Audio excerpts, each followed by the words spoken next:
Tetapkan di setiap roh kita. Haleluya. Ketika saya mendengar firman Tuhan, bangkitlah bangsa-bangsa, terang Tuhan telah terbit atasmu. Haleluya. Kenapa? Kalau tidak datang Tuhan Yesus ke dunia untuk memanggil bangsa-bangsa luar daripada Israel, kita menjadi manusia yang malang, yang hanya sekedar hidup dan akan lenyap dari dunia ini. Tetapi ketika kita tahu ada kebenaran yang memerdekakan, yaitu Yesus Kristus menggantikan Adam yang pertama, hanya lewat Yesus inilah bangsa-bangsa bisa melihat terang itu bisa kembali kepada penciptanya. Haleluya. Saya berterima kasih di hadapan Tuhan. Terima kasih Bapa. Terima kasih Tuhan Yesus. Engkau memperkenankan saya dalam bagian-Mu, dalam rencana-Mu. Semenjak sebelum dunia dijadikan, saudara dan saya sudah ada dalam rencananya Tuhan. Amin, amin. Haleluya. Saudara dan saya sudah ada dalam rencananya Tuhan.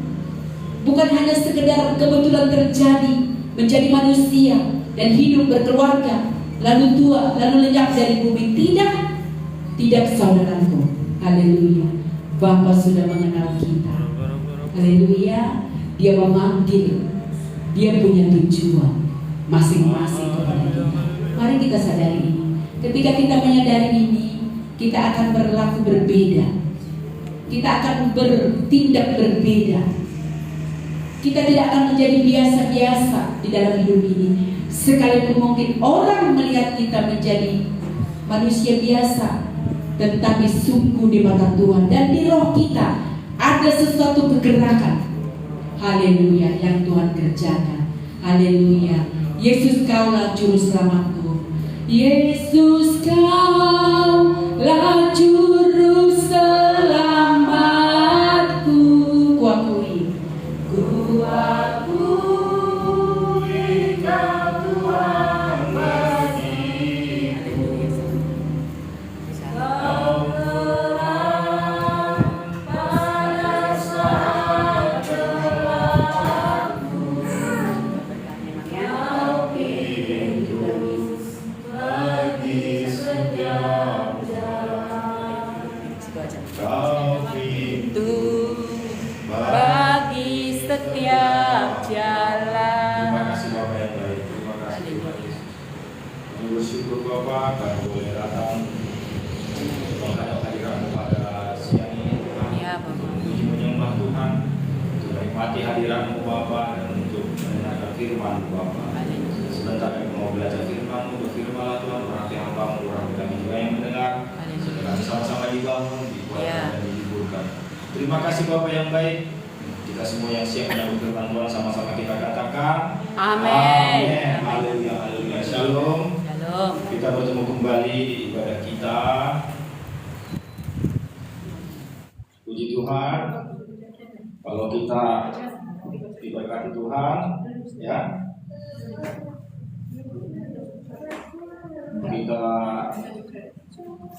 boleh melewati minggu ini dengan baik. Amin. Ya, disertai Tuhan dalam perlindungan, dalam kesehatan, semua karena kasih karunia Tuhan ya. Kita sudah memuji menyembah Tuhan, ya. Kita sudah menikmati hadiratnya.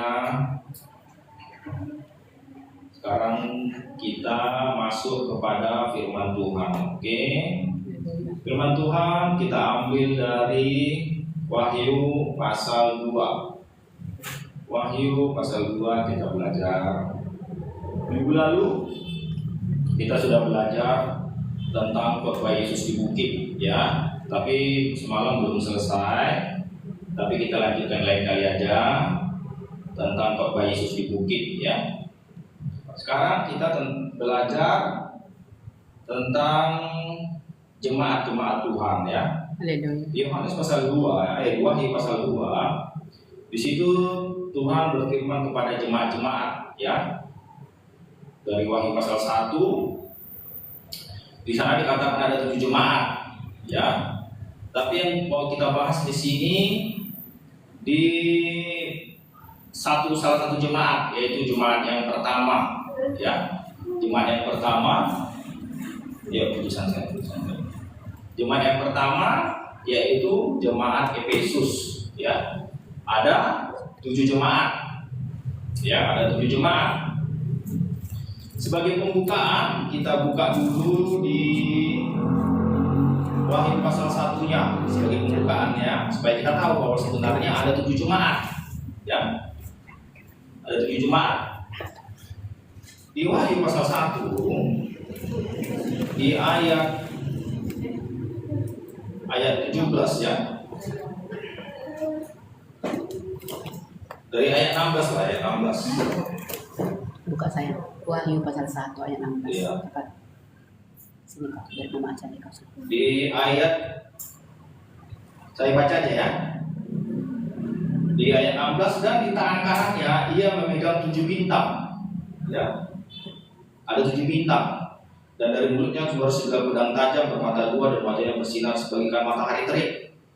Ketika aku melihat dia, tersungkurlah aku di depan kakinya sama seperti orang mati, tetapi ia mengangkat tangan kanannya di atas dan berkata, "Jangan takut, akulah yang awal dan yang akhir." Maksudnya Tuhan Yesus ini, ya, yang hidup. Aku telah mati, ya. Yesus telah mati, tapi bangkit yang ketiga.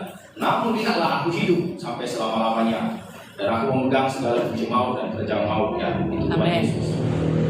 Karena itu tuliskanlah apa yang telah kau lihat, baik yang terjadi sekarang maupun yang terjadi sesudah ini, ya. Berarti tentang masa depan. Nah, ini dia penjelasannya di ayat 20. Dan rahasia 7 bintang yang telah kau lihat pada tangan kananku dan 7 kaki dia emas itu, 7 bintang itu ialah malaikat 7 jemaat, ya. Dan 7 kaki dia itu adalah 7 jemaat, ya. Jadi di situ ada 7 jemaat, ya. Kalau kita lihat di sini ada, saya bacakan aja ya. Di pasal 2 sampai pasal 3 itu ada 7 jemaat. Pertama di sini Efesus, kedua Smyrna, Pergamus, Tiatira, Sardis, Philadelphia, dan Laodikia, ya. Itu ada nama 7 jemaat, ya. Kalau kita lihat lokasinya ini semua berada di Turki sekarang, ya. Kalau diberkati Tuhan, ada waktu jalan-jalan di Turki, di sana semua tempatnya ini, Efesus, Smyrna, Pergamus, ya. Apa namanya itu, wisata rohani, biasanya wisata rohani dikunjungi ini, ya, tempat-tempat jemaat-jemaat ini di Turki semua. Tapi sebenarnya pada masa Yohanes ini jemaat-jemaat ini memang ada, ya. Mungkin kemungkinan besar ini jemaatnya didirikan Paulus, kemungkinan besar, karena Paulus juga memberitakan Injil ke Turki, ya. Kemungkinan besar, tapi mungkin ada rasul-rasul lain, saya nggak tahu pasti, ya. Kemungkinan besar didirikan Paulus ini. 7 jemaat ini benar-benar ada pada saat itu di Turki, ya, di zaman ketika Yohanes inilah di Pulau Patmos ini mendapat penglihatan ini, itu memang ada, ya. Tetapi ini tetap dicatatkan di kitab Wahyu untuk menjadi suatu gambaran bagi kita bahwa sebenarnya ciri-ciri jemaat itu tetap ada sampai sekarang, ya. Ciri-ciri 7 jemaat ini sebenarnya masih ada sampai sekarang. Itu makanya dicatatkan ini, ya. Walaupun ini jemaatnya zaman dulu, zamannya Yohanes di Pulau Patmos itu, ya. Zaman rasul-rasul. Iya, zaman rasul-rasul mungkin sekitar tahun 120-an sampai tahun 200-an ini, ya. Pada saat itu, ya. Tapi sebenarnya yang mau di sini kita pelajari ciri-ciri jemaat ini, ya. Ciri-ciri jemaat ini sampai sekarang masih tetap ada. Nanti kalau diselidiki satu-satu, nanti kalau ada kesempatan saya akan jelaskan satu-satu ciri-cirinya. Masing-masing ini ada ciri-cirinya, ya. Ciri-ciri jemaat Efesus itu ada di gereja zaman sekarang. Ciri-ciri jemaat Smyrna ada di gereja zaman sekarang, ya. Walaupun sekarang kekristenan, ya, kekristenan sekarang di dunia ada berbagai macam denominasi ya. Ada berbagai macam denominasi. Salah satu saya sebut aja beberapa ya. Mungkin kita pernah dengar ada namanya Katolik, ada yang namanya Karismatik, ada yang namanya Pentakosta, ada yang namanya Lutheran, ada yang namanya Calvinis, Presbyterian, macam aliran-aliran ya, macam Anglikan, banyak aliran-aliran ya, Ortodoks ya, macam banyak aliran Kristenan ya. Tapi walaupun berbagai macam, di Indonesia sendiri denominasi ada banyak, ada di bawah naungan PGI, Persekutuan Gereja Indonesia, di bawah naungan itu ada 100 lebih. Ada 100 lebih denominasi Indonesia. Ya. Tapi walaupun begitu banyak aliran dan denominasi Kristen di dunia ini, tapi semua itu bisa dikategorikan ke dalam tujuh jemaat. Haleluya. Ya, bisa dikategorikan ke dalam 7 jemaat. Jadi 7 jemaat ini adalah suatu gambaran ciri-ciri jemaat. Ya, ciri-ciri jemaat. Ya, bisa. Jadi nanti kalau kita pelajari, kita bisa lihat kita ini di jemaat mana. Apakah kita ini di jemaat Efesus? Apakah kita ini seperti jemaat Smyrna, Pergamus, Tiatira, atau Philadelphia? Tapi nanti kalau kita pelajari, yang paling baik itu jemaat Philadelphia, itu yang paling baik.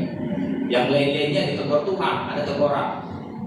Ya, ada teguran Tuhan yang paling lain-lainnya. Gak bisa dalam sekali khotbah nggak bisa disampaikan semua, nggak bisa. Ya, harus mungkin dalam sekali khotbah satu jemaat. Ya, jadi yang mau kita bahas dalam minggu ini dulu salah satu jemaat aja dulu, yaitu jemaat Efesus. Ya, nanti lain kali kita bahas jemaat-jemaat lain. Ya, kita bahas dulu jemaat Efesus. Ya, ayo kita baca di sini. Efesus ini sampai sekarang masih ada kota Efesus. Ya, masih ada. Kalau di Google pun di Efesus masih ada kotanya ya. Nanti. Ayo kita lihat Efesus pasal 2. Saya baca ya, kita perhatikan baik sama-sama. Efesus pasal 2. Kita tadi agak terlambat masuk, jadi di jam segini ya. Ayo kita perhatikan sama. Tuliskanlah kepada malaikat jemaat Efesus, inilah firman dari Dia, maksudnya dari Yesus ya, yang memegang ketujuh bintang itu di tangan kanannya dan berjalan di atas ketujuh bagian emas itu, maksudnya Yesus itu ya. Ayat 2, aku tahu segala pekerjaanmu, baik jeripayamu maupun ketekunanmu. Aku tahu bahwa engkau tidak dapat sabar terhadap orang-orang jahat, bahwa engkau telah mencobai mereka yang menyebut dirinya rasul, tetapi yang sebenarnya tidak demikian, bahwa engkau telah mendapati mereka berdusta. Ya, kita bahas ini ayatnya satu persatu ya. Kita bahas ayatnya satu persatu biar sampai kita pahami ya. Di sini dikatakan pertama, Tuhan Yesus memuji jemaat ini. Ya, Tuhan Yesus memuji jemaat ini, dikatakan apa? Aku tahu segala pekerjaanmu. Ya, artinya apa? Artinya Tuhan Yesus Maha tahu. Ya, kita tidak bisa menyembunyikan apapun. Tuhan tahu pekerjaan kita. Jadi nggak ada gunanya menyembunyikan dosa. Ya nggak ada. Tuhan tahu. Kalau pekerjaanmu baik, Tuhan tahu baik. Kalau pekerjaanmu jahat, Tuhan tahu jahat. Ya. Dan tadi ayat sebelumnya apa? Akulah Alfa dan Omega. Dia Maha tahu, Dia Maha kuasa. Ya. Makanya dia kata, aku tahu segala pekerjaanmu. Ya, kita pun sebagai jemaat, sekarang jemaat ini begini ya. Banyak jemaat hanya takut nengok gembalanya aja, hanya takut nengok pendetanya. Kalau nggak tahu pendetanya, dia berbuat dosa. Ya. Padahal Tuhan tahu pekerjaan kita.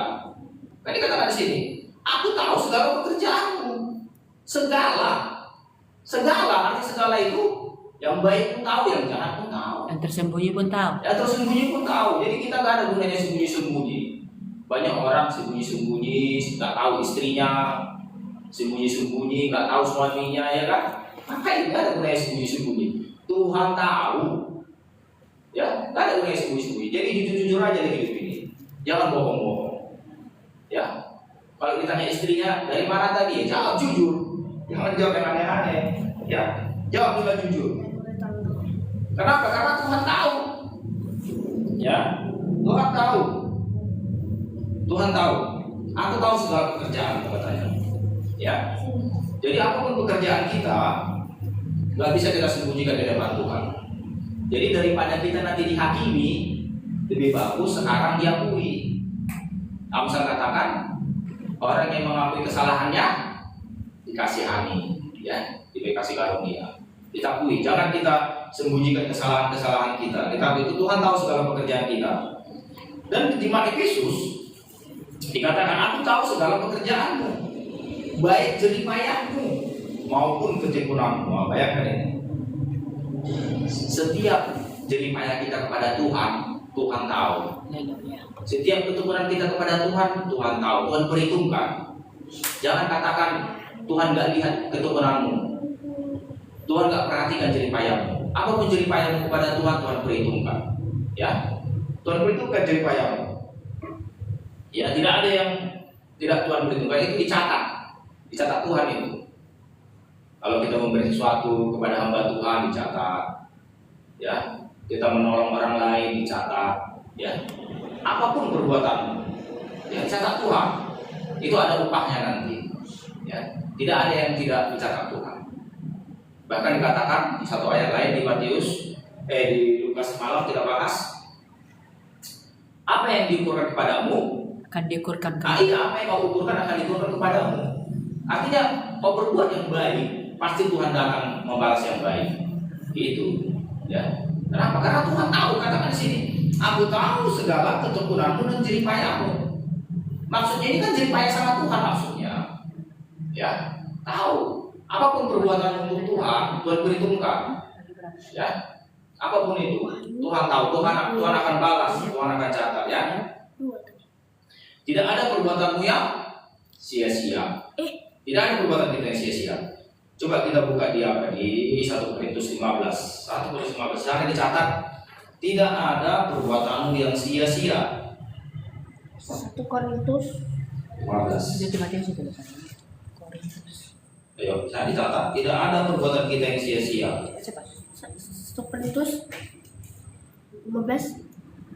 1 Korintus 15 ayat 58 ya. Tidak ada pekerjaan kita yang sia-sia. Ya. Karena itu saudara-saudaraku yang kekasih, berdirilah teguh, jangan goyah, dan giatlah selalu dalam pekerjaan Tuhan, sebab kamu tahu bahwa dalam persekutuan dengan Tuhan jeripayahmu tidak sia-sia. Apa katanya? Jeripayahmu tidak sia-sia. Tidak sia-sia. Ya, dikatakan tadi, aku tahu pekerjaanmu, aku tahu jeripayahmu, aku tahu ketekunanmu. Dikatakan di sini, giatlah selalu dalam pekerjaan Tuhan, sebab kamu tahu bahwa dalam persekutuanmu dengan Tuhan, jeripayahmu tidak sia-sia. Jadi kalau kita bangun pagi cepat-cepat, datang beribadah di gereja tidak terlambat, nggak sia-sia, itu diperhitungkan Tuhan. Tapi kalau kau terlambat, itu pun diperhitungkan Tuhan. Ya. Jadi jangan pikir orang yang datang lebih cepat dengan orang yang terlambat itu sama upahnya. Enggak. Orang yang datang tepat waktu itu upahnya beda itu, sama orang yang datang terlambat. Ya, beda. Jadi hargai Tuhan. Kalau kau datang tidak terlambat, jeripayahmu itu diperhitungkan Tuhan. Ya. Coba saya tanya dulu. Sama-sama pergi ke gereja, sama-sama tidak terlambat, sama-sama rindu kepada Tuhan. Tetapi yang satu datang jalan kaki, yang satu pakai sepeda motor, yang satu dalam mobil mewah datang ke gereja. Ini saya tanya dulu, ini upahnya sama tidak? Sama tidak upah? Yang satu datang jalan kaki ke gereja, yang satu datang naik sepeda motor, yang satu datang dalam mobil mewah, dia santai-santai dalam pakai AC. Datang beribadah di gereja, memang sama-sama nggak terlambat, sama-sama rindu beribadah. Tetapi di hadapan Tuhan itu beda upahnya. Jangan saudara pikir kalau sama-sama datang ke gereja udah sama upahnya, belum tentu. Kenapa? Karena orang yang berjalan kaki berjerih payah lebih.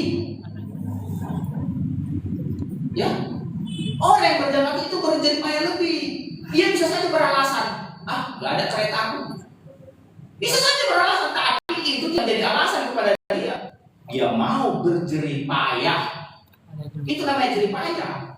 Sedangkan orang yang naik mobil tadi tidak berjerih payah. Bahkan dia bisa santai pakai AC dalam mobilnya.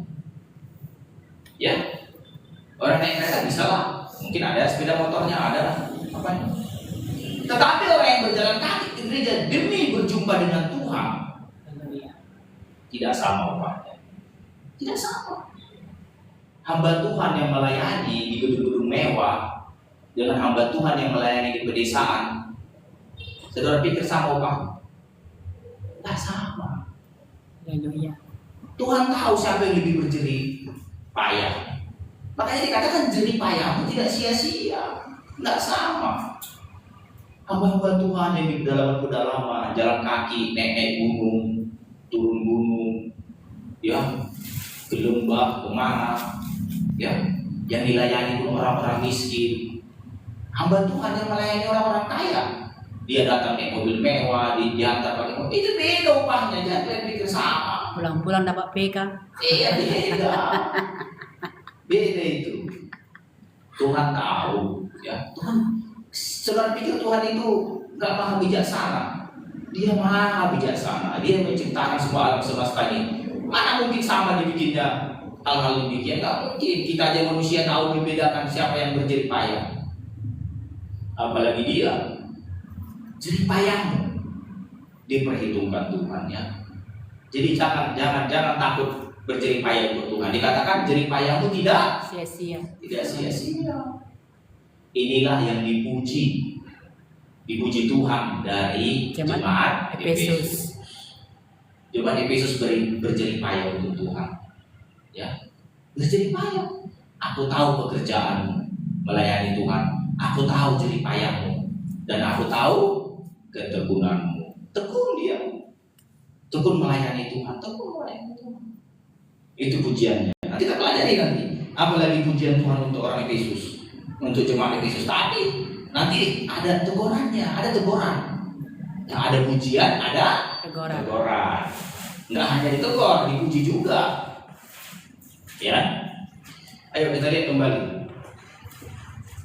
Aku tahu bahwa engkau tidak dapat sabar terhadap orang-orang jahat. Nah ini ya. Kalau kita anak-anak Tuhan, ya, yang tahu firman, pasti kita nggak sabar sama orang jahat. Betul enggak? Nggak sabar sama orang jahat.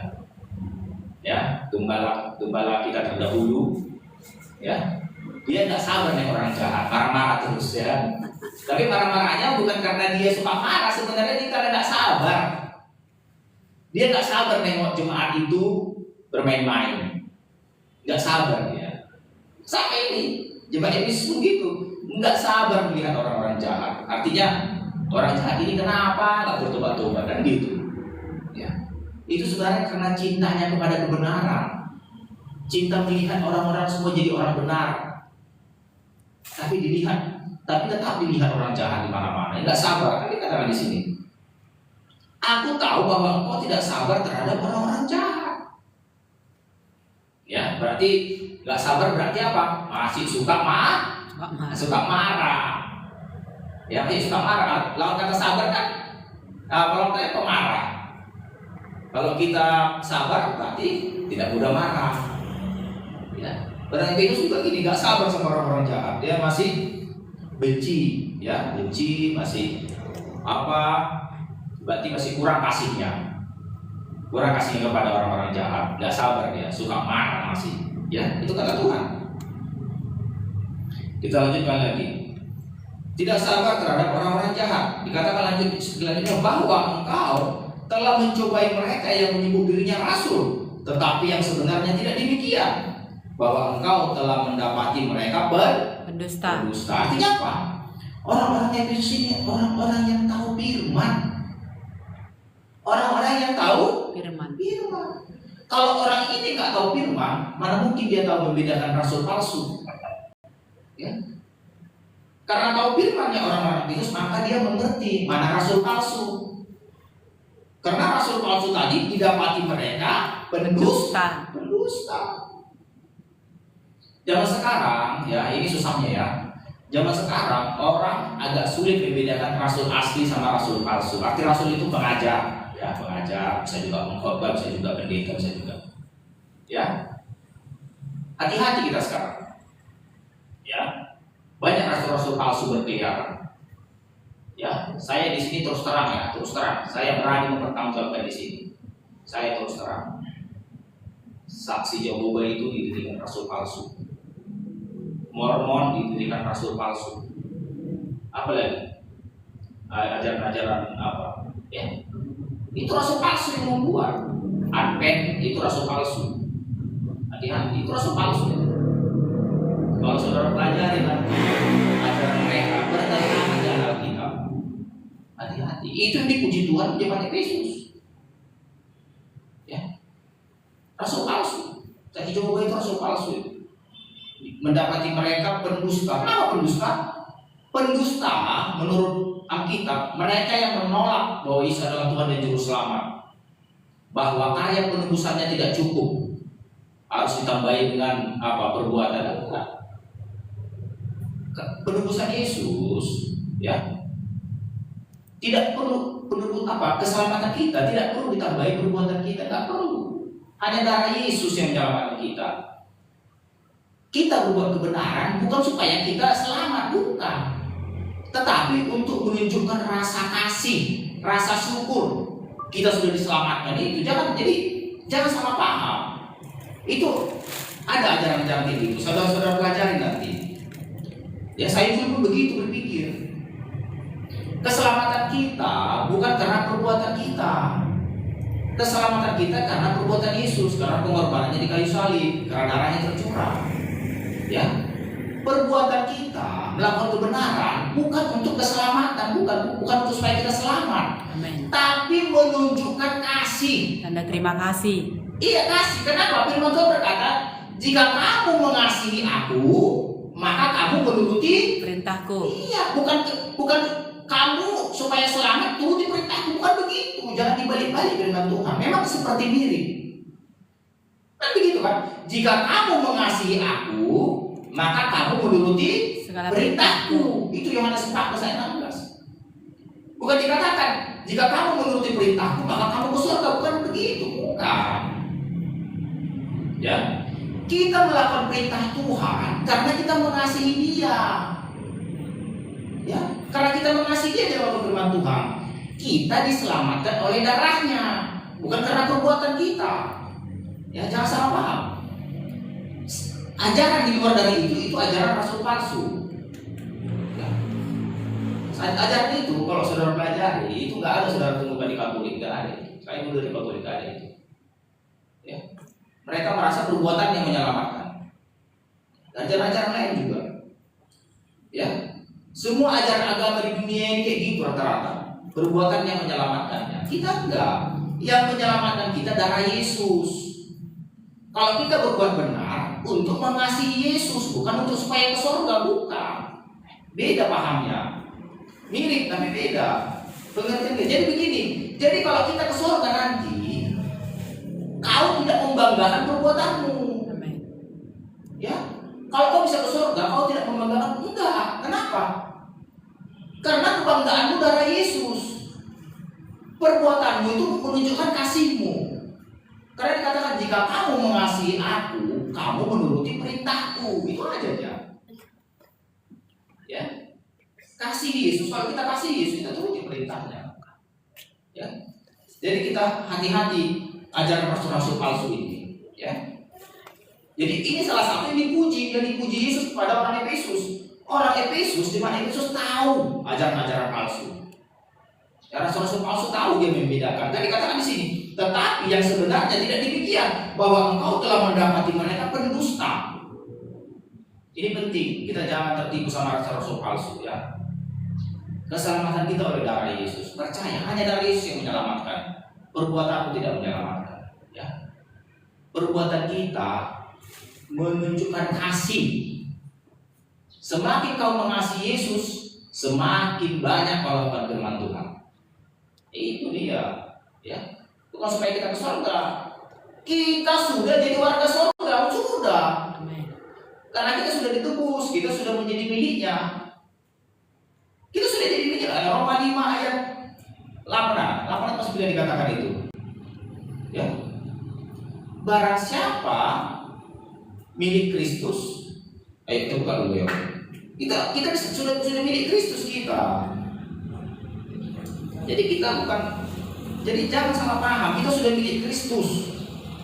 Ya, kita bukan supaya ke surga kita, bukan.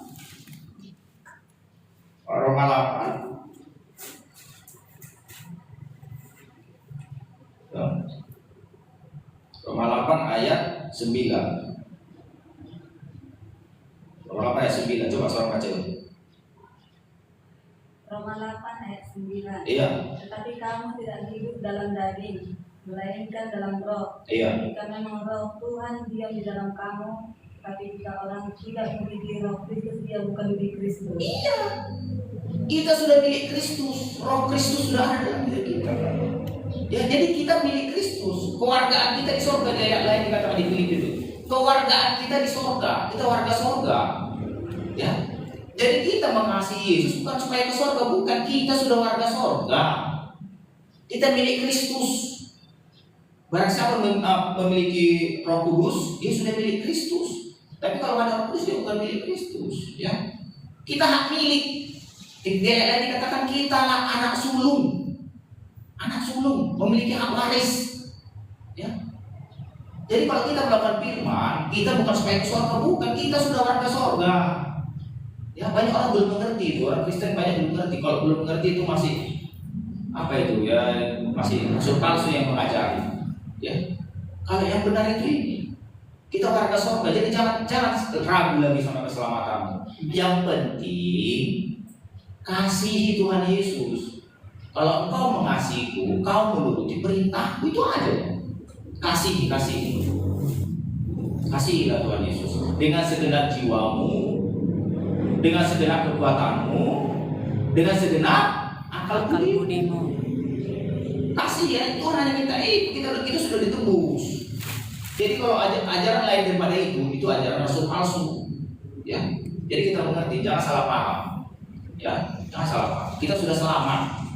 Ya, sudah selamat. Ya. Keselamatan ada 3 tahap. Ya, supaya saya apa ya? Keselamatan ada 3 tahap. Pertama, regenerasi. Ya. Kedua, transformasi. Ketiga, glorifikasi. Ya. Regenerasi, kita sudah diregenerasi, artinya bukan manusia lama lagi, sudah manusia baru. Dibaharui. Iya, yang kedua, transformasi.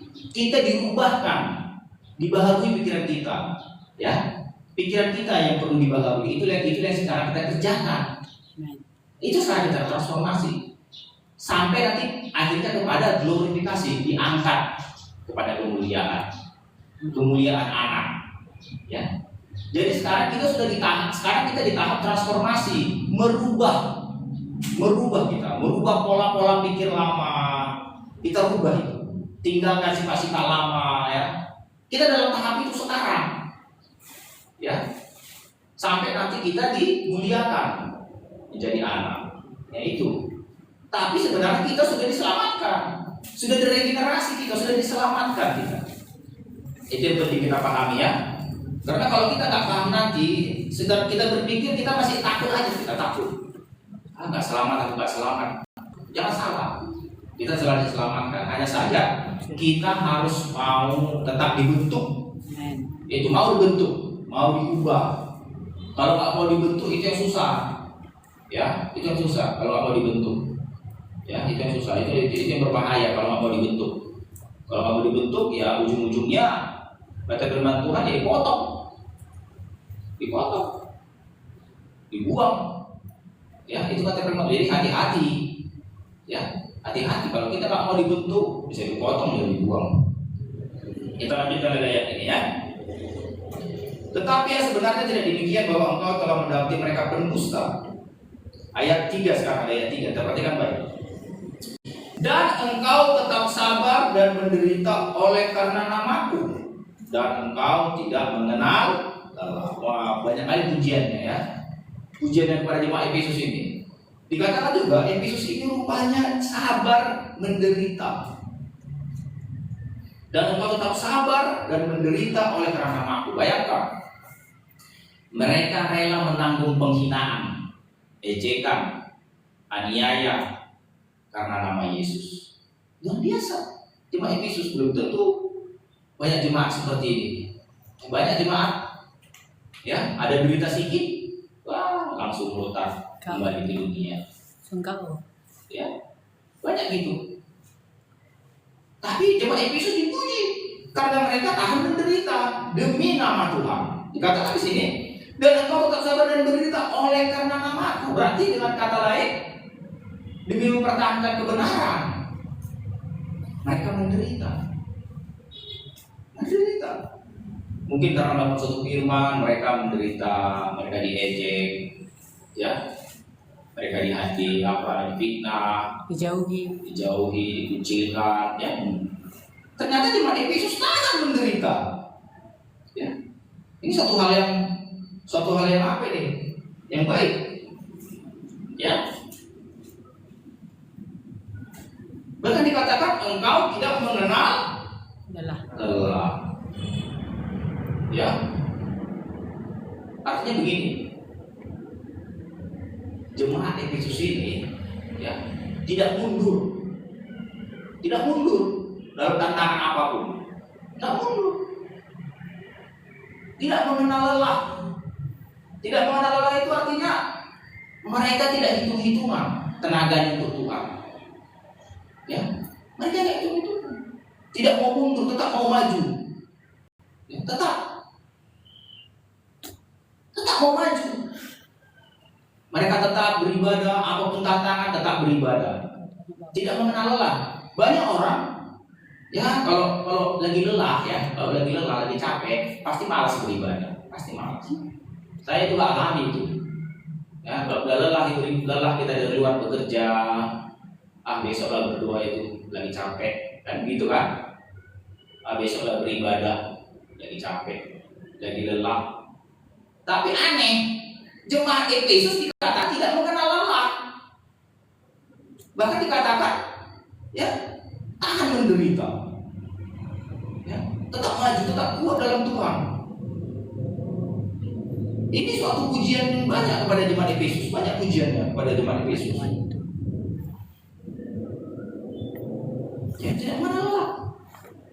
Tapi nanti kita lihat, ternyata ada kelemahannya. Ya. Walaupun dengan banyak pujian, ternyata jemaat Efesus punya kelemahan. Ya, banyak pujian tadi. Bisa ini, tidak mengenal lelah, mengenal pengajaran palsu, mengenal jerih payah. Ya. Tapi Tuhan ada lihat kelemahan rupanya di dalamnya, ada kelemahan.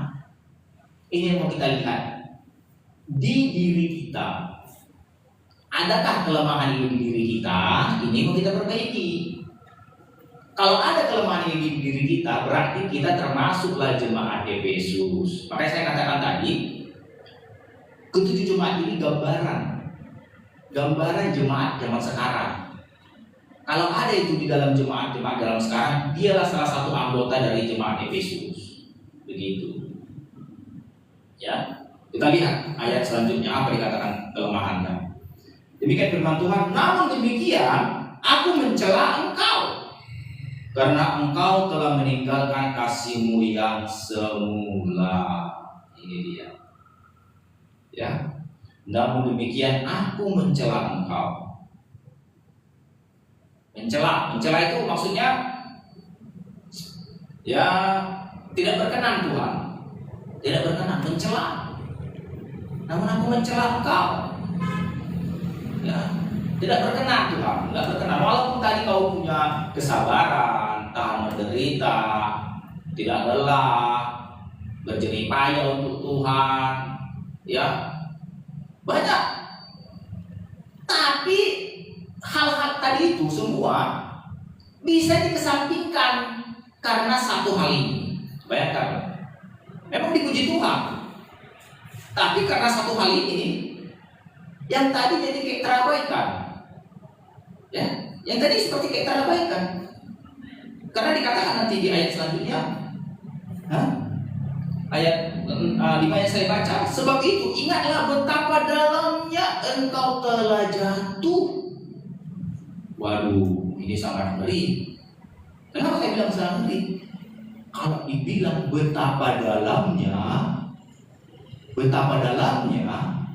berarti dalamnya itu enggak pendek.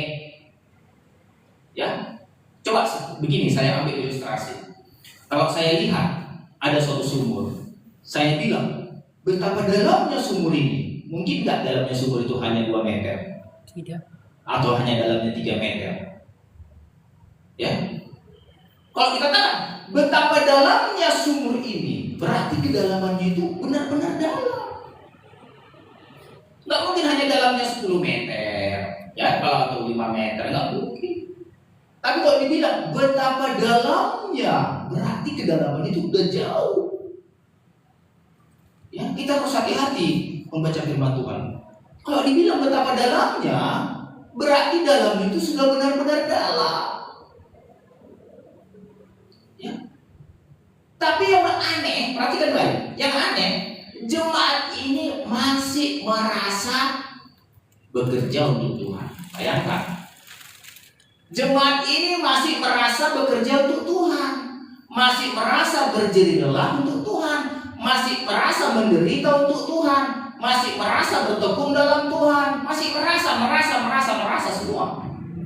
Bayangkan, banyak sekarang Kristen kayak gitu, merasa dekat dengan Tuhan, merasa melayani Tuhan, merasa berjerih lelah dengan Tuhan, apalagi merasa menderita karena Tuhan, merasa dia. Tetapi Tuhan lihat betapa dalamnya kau telah jatuh. Dengan kata lain apa? Jemaat Efesus tidak menyadari kejatuhan mereka. Ya, tidak menyadari. Perhatikan ini. Namun demikian aku mencela engkau karena engkau telah meninggalkan kasihmu yang semula. Sebab itu ingatlah betapa dalamnya engkau telah jatuh. Ingatlah. Berarti mereka tidak ingat. Nggak ingat mereka kasihnya yang semula itu sudah dilupakan. Mengerti? Bisa dipahami kan? Haleluya. Sudah dilupakan kasih yang semula itu. Sudah dilupakan. Ya, kalau kita di sini masih ingat kasih kita yang semula, puji Tuhan. Tapi jemaat Efesus sudah melupakan kasihnya yang semula. Makanya dia bilang ingatlah katanya. Betapa dalamnya kau sudah lupa dia kasih yang semula. Sudah lupa. Sebab itu ingatlah betapa dalamnya kau telah jatuh. Bertobatlah dan lakukan lagi apa yang semula kau lakukan. Jika tidak demikian, aku akan datang kepadamu dan aku akan mengambil kekejianmu dari tempatnya jika engkau tidak bertobat. Sekarang begini, saya renungkan ayat ini. Apalah kira-kira penyebab jemaat Efesus melupakan kasihnya yang semula? Nah, ini yang perlu kita selidiki karena di sini nggak dicatat. Apalah kira-kira penyebabnya? Kenapa jemaat Efesus bisa melupakan kasih yang semula? Karena dikatakan ingatlah. Nah, sudah lupa dia kasih semula. Apalah penyebabnya? Penyebabnya apa kira-kira? Apalah penyebabnya? Di sini nggak dicatat. Penyebabnya apa? Saya menurunkanlah kehidupan kerohanian saya pribadi. Ya, kita semua mengalami. Penyebabnya itu adalah rutinitas. Ya. Ibadah itu hanya sekedar rutinitas. Datang ke gereja sekedar rutinitas. Melayani sekedar rutinitas. Berkhotbah sekedar rutinitas. WL sekedar rutinitas. Bernyanyi sekedar rutinitas. bertepuk tangan sekedar rutinitas.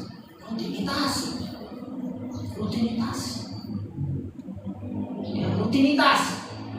Tahu rutinitas? Rutinitas itu kayak robot. Kayak robot datang, nggak tahu dia apa yang dikerjakan. Ya, berkhotbah ini pun bisa rutinitas. Saudara pikir berkhotbah ini bisa apa? Bisa apa? Apa namanya? Dari Roh Kudus? Belum tentu. Bisa rutinitas. Bisa. WL pun bisa rutinitas. Saudara tepuk tangan, itu rutinitas pun bisa. Bisa itu rutinitas. Datang ke gereja, berdiri, tepuk tangan, duduk, pulang. Datang ke gereja, berdiri, tepuk tangan, duduk, pulang. Apa itu? Itu rutinitas. Itu rutinitas.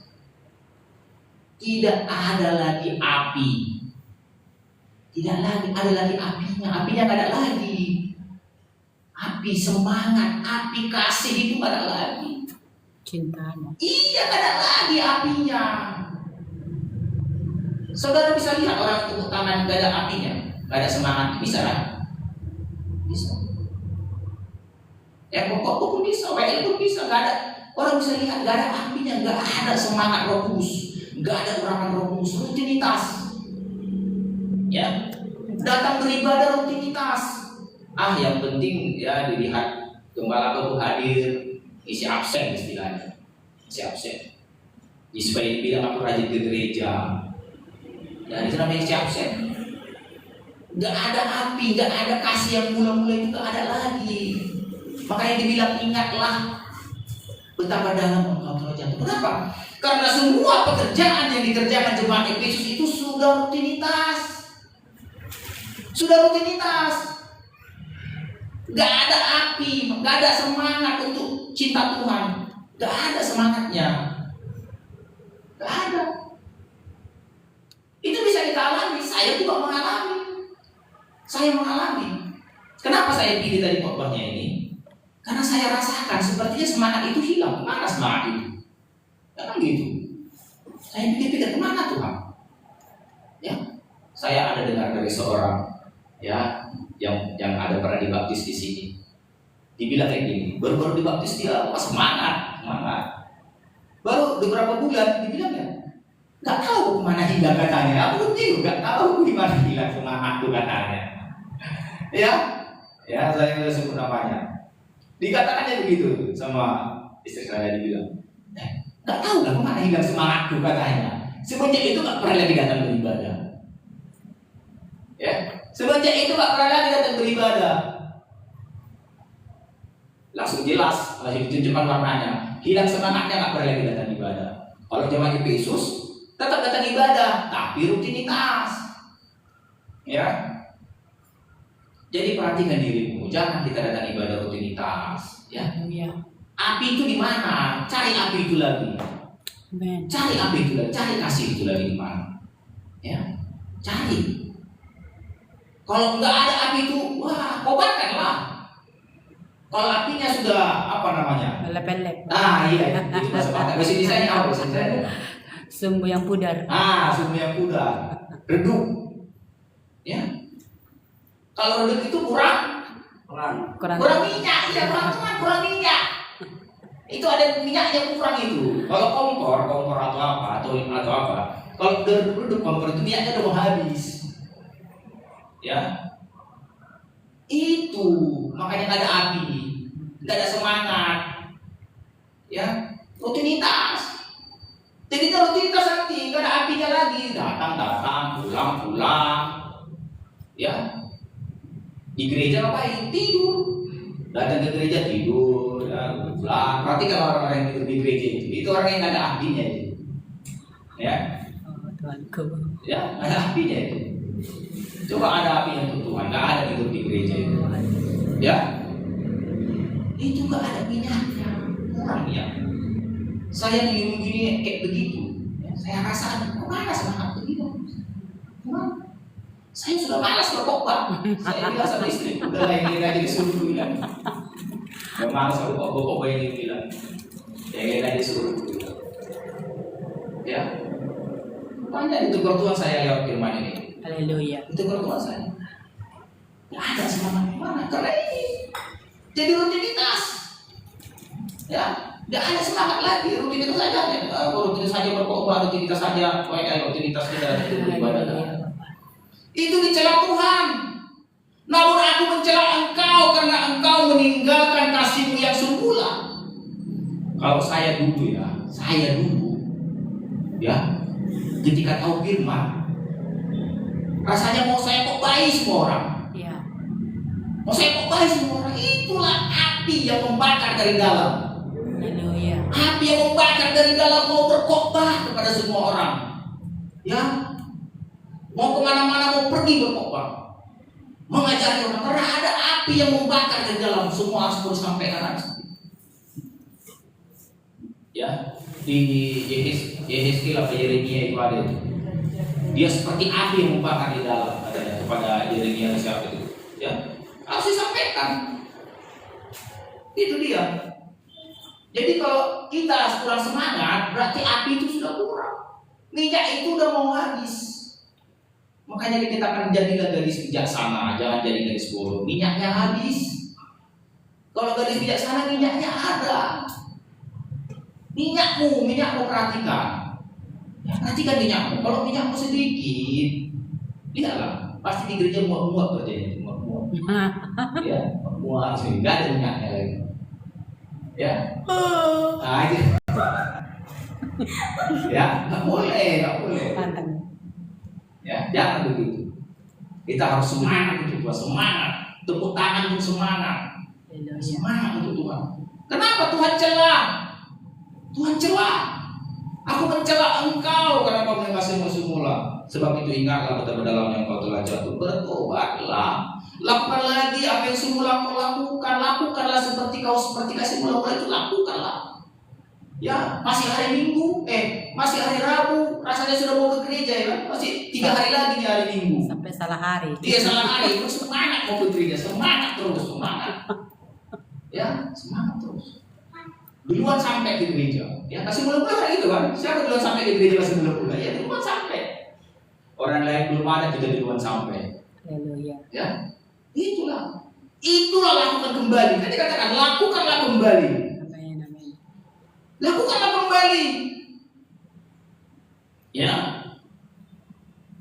Jika tidak demikian, aku akan datang kepada dan mengambil kaki diamku dari tempatnya jika engkau tidak bertobat. Nah, ini sedih kita, ini ngeri. Jangan sampai diambil kaki dia kita. Kalau diambil kaki dia kita bisa murtad. Ya, ada orang murtad. Ya, murtad. Gak mengenal lagi kebenaran, tinggalkan Tuhan. Ya, ayat 6. Tetapi ini yang ada padamu. Perhatikan baik.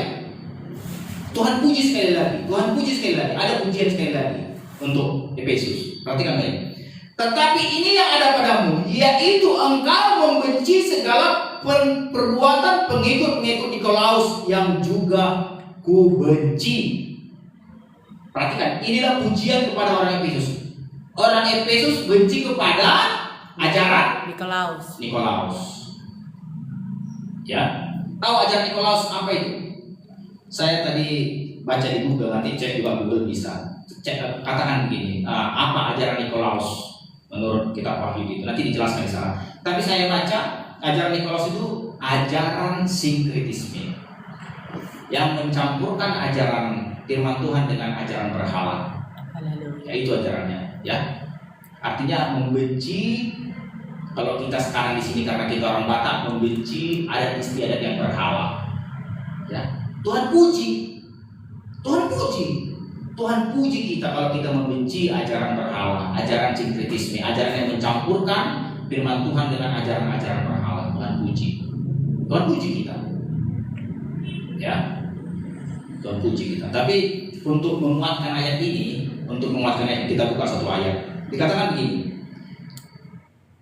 Membenci segala pengikut-pengikut Nikolaus, tetapi ini yang ada padamu, yaitu engkau membenci segala perbuatan-perbuatan. Berarti ajaran-ajaran ya pengikut Nikolaus yang juga ku benci. Berarti Tuhan benci juga kan? Benci juga kan? Coba kita lihat di Yeremia. Di sana dikatakan apa yang dibenci Tuhan. Yeremia 44, coba. Yeremia 44 Apa yang dibenci Tuhan di sana? Tuhan membenci.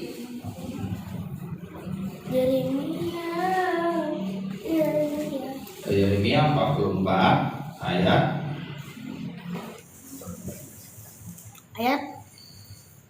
ayat berapa tadi itu? Lihat saya lihat ya. Ayat 3 dan 4. Yeremia 44 ayat 3 dan 4. Ayo. Itu disebabkan oleh kejahatan yang telah mereka lakukan untuk menimbulkan sakit hatiku. Iya. Ini mereka pergi membakar korban dan beribadah kepada Allah lain. Iya. Dia kenal. Iya. Oleh mereka Sendiri. sendiri. Ayat 4. Yang lain baca yang lebih kuat. Ayat 4. Ayat 4 yang lain baca lebih kuat. Terus aku telah mengutus kepadamu semua hamba para nabi dengan mengatakan, janganlah hendaknya kamu melakukan kekejian yang berbunyi. Iya. Yang aku Benci. iya. Yang aku benci. Tadi di Wahyu dikatakan Tuhan benci ajaran. Nikolaus. Di sini dikatakan Tuhan benci penyembahan. Berhala. Iya. Tuhan benci. Ya, Tuhan benci. Saya baca sekali lagi. Itu disebabkan oleh kejahatan yang telah mereka lakukan untuk menimbulkan sakit hati Tuhan sama umat Israel. Yakni mereka pergi membakar korban dan beribadah kepada Allah lain. Inilah sinkretisme. Mereka umat Tuhan tapi membakar korban kepada berhala lain, kepada Allah lain yang tidak dikenal oleh mereka sendiri, atau oleh kamu, atau oleh nenek moyangmu. Nggak kenal, tapi ya ini Tuhan benci. Ayat 4 terus menerus, aku telah mengutus kepadamu semua hambaku supaya bertobat para nabi dengan mengatakan, jangan hendaknya kamu melakukan kejijikan yang aku benci Tuhan. Ayat 5, tetapi mereka tidak mau mendengarkan dan tidak mau memperhatikan supaya berbalik dari kejahatan mereka dan tidak membakar korban lagi kepada Allah lain. Ya, Tuhan benci ajaran Nikolaus. Tuhan benci berhala. Ya, Tuhan benci berhala. Kita di sini juga benci berhala. Ya, Tuhan puji. Kalau kita benci berhala, Tuhan puji. Yang kan dikatakan tadi, inilah yang aku apai dari kamu katanya. Ya, yaitu engkau membenci perbuatan-perbuatan Nikolaus yang aku benci, kata Tuhan.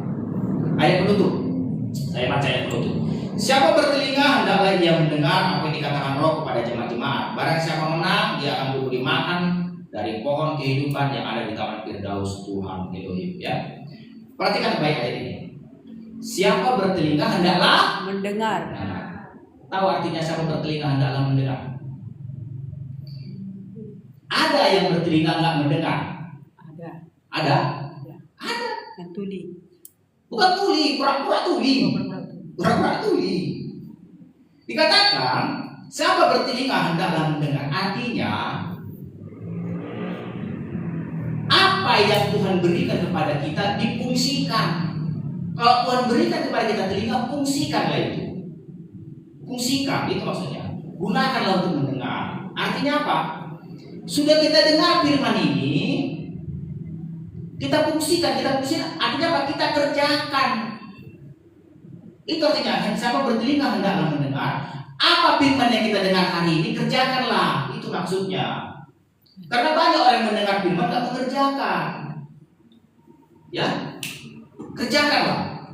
Kembalilah kepada kasih semula. Itu maksudnya. Siapa bertelinga hendaklah mendengar. Siapa yang sudah mendengar firman, kerjakanlah. Jadi berfungsi yang kita dengar hari ini. Amin. Jangan yang kita dengar hari ini dilupakan. Banyak orang kayak gitu kan, asal datang dengar firman ya udah lupa, nggak tahu lagi. Ya, kita datang ke beribadah mendengar firman itu untuk memperbaiki karakter kita. Amin. Kalau nggak berubah karakter kita, tiap hari kita dengar firman, apa gunanya? Berarti tuli. Makanya kita siapa bertelinga, siapa yang sudah mendengar firman, kerjakanlah. Fungsikanlah. Jangan pura-pura tuli. Iya, jangan pura-pura kali dengar, jangan. Seringkali Tuhan bilang tuh, di Injil pun Tuhan bilang, siapa bertelinga hendaklah mendengar. Kalau sudah tahu, kerjakan. Itu maksudnya, sudah tahu, kerjakan. Kemarin firman Tuhan di Lukas apa? Barang siapa tahu akan dituntut. Siapa tahu banyak akan dituntut. Itu maksudnya ya, kerjakan Pak. Kalau nggak dituntut nanti. Dikatakan ayat selanjutnya, barang siapa menang, dia akan diberi makan dari pohon kehidupan dalam firdaus itu surga. Barang siapa menang, ada yang tidak menang. Hati-hati. Setiap jemaat nanti, kalau saudara baca nanti ayat terakhir jadi katakan barang siapa menang, barang siapa menang. Artinya ada yang tidak menang. Hati-hati, ada yang tidak menang. Ada yang bebal, tetap nggak mau mengerjakan.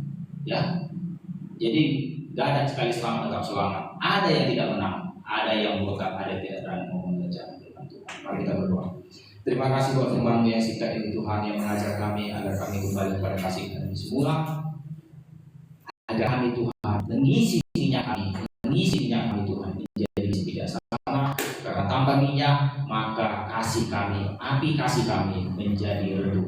Terima kasih Bapak, sama-sama kita katakan. Amin.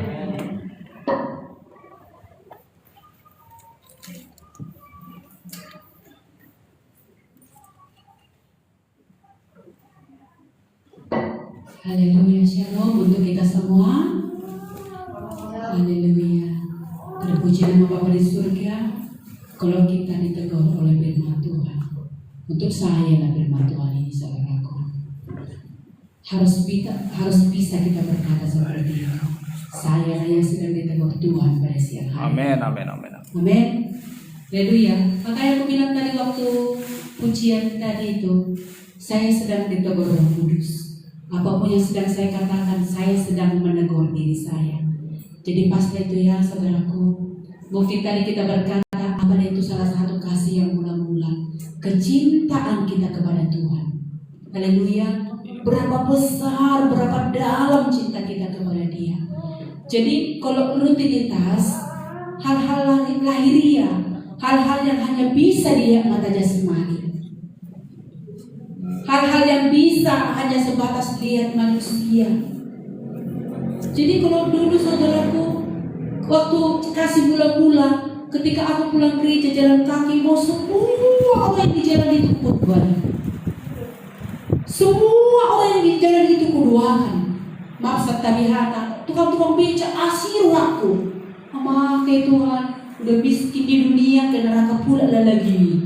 Begitulah hatiku. Jadi saking rindunya aku membawa firman Tuhan, aku pulang kampung, kukotbai istri Porhanir, kukotbai saudaraku, kakak sepupuku, kukotbai Porhanir suami, kukotbai. Saya katakan demikian kebenaran, demikian firman Tuhan. Selama ini dulu aku waktu di kampung itu satu gereja dengan dia, saya katakan demikian kebenaran. Lalu apa dikatakannya? Betul dia itu adik, tetapi tak terkerjakan itu di kampung ini. Bayangkan saudaraku, langsung gacoknya saya hadapi. Saya datangi rumahnya, istri Porhanirnya. Begininya kebenaran, saking rindunya gak tahu sama siapa lagi mau didoakan. Tetapi kenapa sekarang tidak ada itu? Maka firman Tuhan katakan, betapa dalam engkau jatuh. Dulu saya tidak memikirkan baju baru. Itu aja bajuku. Naik ke mimbar itu aja bajuku. Kalau sudah hal-hal lahiriah, kalau tidak baju baru, tidak ada semangatnya. Itu perbandingannya satu aku. Nah, kalau zaman dulu jalan kaki tidak terasa capek, berdoa berjam-jam tidak terasa capek. Makanya saya ditegur Tuhan siang hari ini, ditegur. Betapa dalam, dengan kata lain Roh Kudus sedang berkata, betapa dalam engkau Rebeka sudah jatuh. Engkau mungkin lihat orang masih melayani, tetapi sesungguhnya di dalam batinmu api cintamu. Makanya kemarin ada lewat di TikTok, api Kristus selalu menyala. Kalau aku dulu gini nyanyiku hatiku, biar semua orang tahu, semua orang harus tahu siapa Yesus. Itu dulu aku, semua orang harus tahu, semua orang harus tahu siapa Yesus. Makanya di mana-mana aku pergi selalu, kalau ada kesempatan aku katakan Yesus begini, Yesus begini. Pergi dulu adikku di merantau ke itu ke kampung sana, menjumpai dia. Tiba-tiba ente bagaimana mereka tidak kenal dengan saya, tiba-tiba berkumpul opung-opung menanyakan firman Tuhan. diberitakan firman Tuhan. Oh ini kita, sungguh ngapain?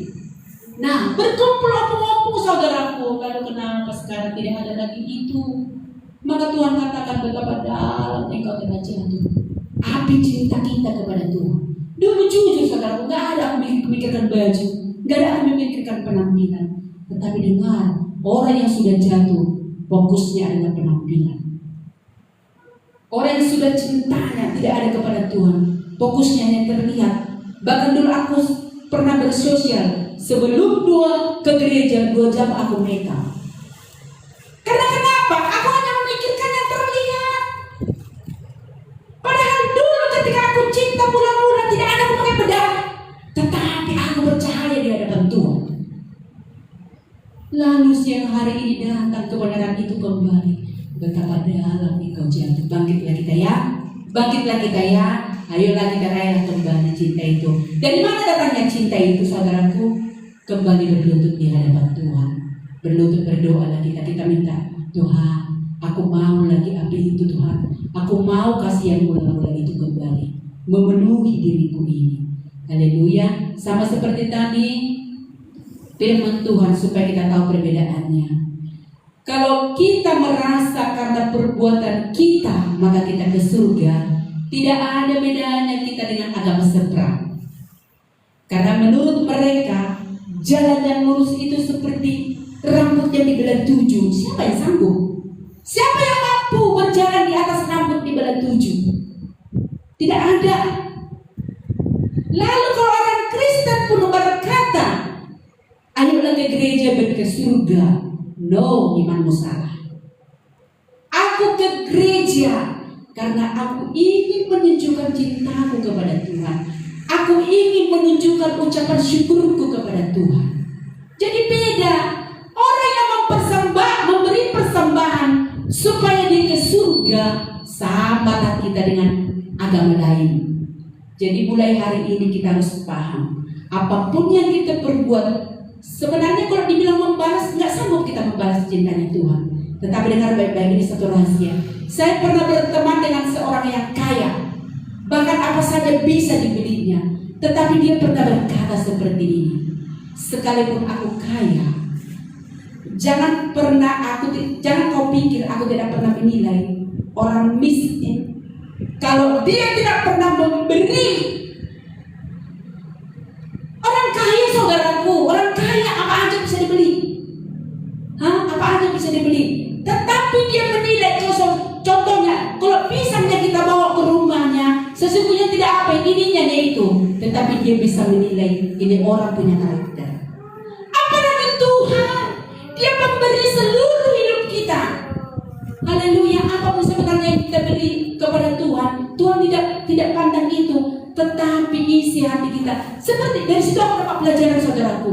Orang kaya saudaraku, tetapi dia berkata gini, jangan kau kira ya, orang kaya pun itu suatu saat dia rindu si miskin itu membawa sesuatu ke rumahnya. Saya dalam hatiku gini, padahal aku malu saudara bawa pisang ke rumahnya. Bawa pisang ini yang cuma harga 20.000 ini saudaraku. Teh apalah nanti dibilangnya, ternyata dipuji saudaraku. Jangan kau kira pisang ini yang kau lihat, yang di mataku, tetapi aku lihat kau punya karakter. Apalagi dengan Tuhan saudaraku. Amin. Jadi gini, sekaya-kayanya Tuhan, apapun yang kita persembahkan tidak pantas untuk membalas karyanya Tuhan. Tetapi Tuhan lihat sikap hati orang yang berterima kasih, orang yang bersyukur. Demikianlah kita kepada Tuhan. Kalau kita bilang untuk membalas cintanya Tuhan sebenarnya tidak tepat. Cuma mungkin kita secara manusia bingung mengatakan apa sesungguhnya yang cocok. Maka ada pujian membalas cintanya Tuhan. Sesungguhnya sikap hati kita yang dilihat Tuhan. Haleluya. Jadi bertobatlah kita saudaraku di hadapan Tuhan. Jangan katakan Bapak ini negor aku nembok apa nembak. Ini firman untuk kami suami istri, supaya pelayanan bukan hanya terlihat di mata manusia, tetapi Tuhan mau melihat api itu tetap ada di hati kami. Terpuji nama Bapa di surga. Terima kasih buat saudara yang di online. Tuhan Yesus berkati, dan kali kita akan bertemu kembali. Shalom, Tuhan Yesus berkati. Mari kita berdoa. Terima kasih Bapa yang baik. Betapa luar biasa firman-Mu. Wahyu 2 ayat 1-6 tadi Bapa. Yang Engkau memuji jemaat Efesus di hadapan Tuhan. Ada banyak perbuatan, ada banyak jerih lelah, ada banyak pengorbanan yang dikerjakan jemaat Efesus. Bahkan Tuhan sendiri melihat hati jemaat Efesus tidak main-main dengan berhala. Tetapi Tuhan rindu menemukan api itu tetap ada di hati jemaat Efesus.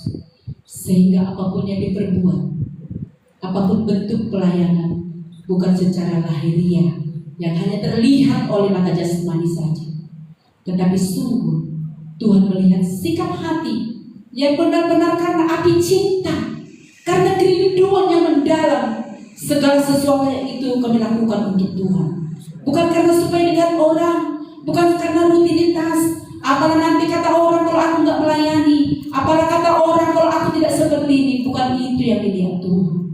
Tetapi biarlah apapun yang kami kerjakan, itu semua kami dasari karena cinta kami kepada Tuhan.